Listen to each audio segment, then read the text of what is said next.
اس حد تک تو امت صحیح سمجھتی ہے کہ محرم میں اہل البیت کا ذکر ہو،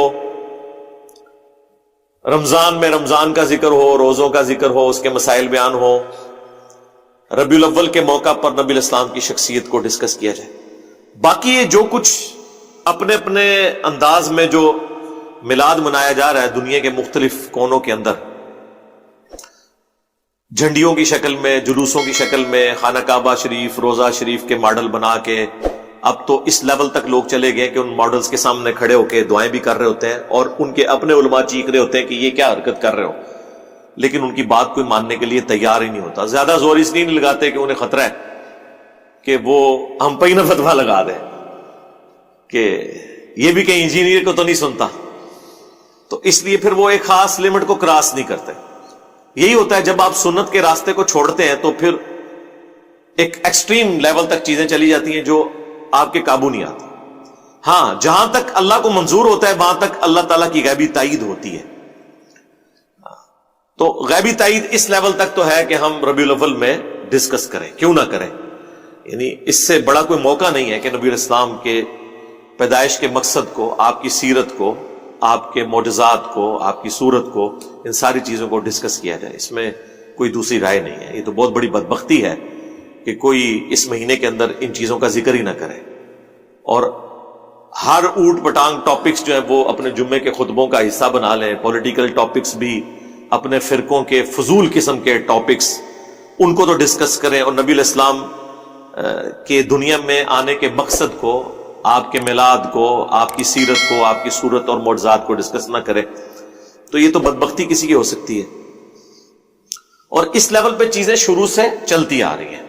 ہمیں اختلاف ان چیزوں کے اوپر ہے جو یہ بعد میں چیزیں مطلب اس لیول پہ ایڈ ہوئی ہیں کہ آج وہ قابو نہیں آ رہی کسی کی، اس کے اوپر ہم بات کرتے ہیں وقتاً فوقتاً، اور احسن طریقے سے اپنا پوائنٹ آف ویو لوگوں کے سامنے رکھتے ہیں۔ اچھا، اب آپ کو حیران کن بات بتاؤں،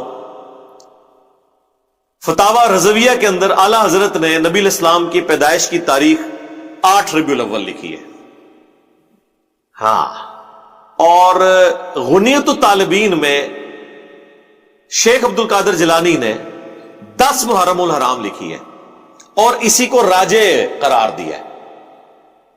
پیدائش کا مہینہ بھی فارغ ہو گیا اور تاریخ بھی فارغ ہو گئی محرم میں۔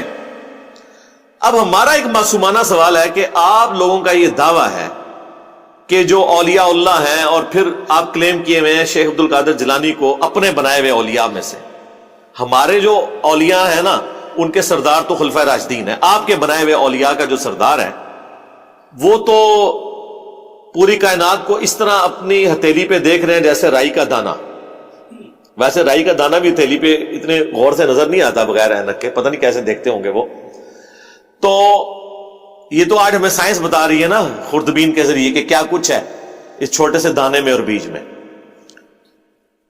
تو عبد القادر جیلانی کو اپنے نبی کی پیدائش کا نہ مہینہ پتہ لگا نہ تاریخ پتہ چلی، جو کہ حدیث کی کتابوں میں موجود تھی۔ دلائل النبوہ امام بیہقی کی لکھی ہوئی حدیث کی کتاب ہے۔ پھر سیرت میں جو سب سے اتھینٹک کتاب ہے محمد بن اسحاق کی، جس سے انہوں نے یہ روایت لی ہے، وہ دنیا میں موجود ہے۔ اسی کی تلخیص امام ابن ہشام نے کی۔ ابن اسحاق 150 ہجری میں فوت ہوئے، یہ 232 ہجری کے اندر۔ ابن ہشام، سیرت ابن ہشام بڑی مشہور ہے، وہ اسی کی تلخیص کی گئی۔ اب یہ اردو زبان میں بھی آ چکی ہوئی ہیں۔ ان کے اندر یہ چیزیں موجود تھی، لیکن ان لوگوں کا علم غیب تو یہاں سے فارغ کرے نا کہ ان کو تو پتہ ہی نہیں چلا۔ صرف علم غیب فارغ نہیں ہوگا، علم دین بھی فارغ ہوگا کہ ہمارے بچوں کو تو پتہ ہے کہ دلائل النبوہ، اب دلائل النبوہ حدیث کی جو کتاب ہے وہ شیخ عبد القادر جیلانی کی پیدائش سے پہلے دنیا میں موجود تھی، اور سیرت ابن ہشام تو بہت ہی پرانی تھی، اور سیرت ابن اسحاق تو اس سے بھی پہلے تھی۔ تو یہ تو کہتے ہیں وہ بہت بڑے عالم دین تھے، تو انہوں نے یہ حدیث کی کتابیں نہیں پڑھی ہوئی تھی۔ اب ان کے پاس آخری اربا پتہ کیا ہوتا ہے؟ وہ ہو سکتا ہے جی انہوں نے کتاب ہی نہ ہوئے۔ ہاں، اسی بھی یہی چاہنے ہیں کہ اتنے ہی آؤ، یہ ساری کتاباں کرو دریا برد اور قرآن و سنت ہوتے آ جاؤ، چھڈو انہوں، لیکن کتابیں خالی فارغ نہیں ہوں گی۔ ہاں، If there is no Kashf al-Mahjub, there is no Ali bin Usman Ajweri. If there is no al-Muhannad al-Mufannad, there is no Deobandiyat.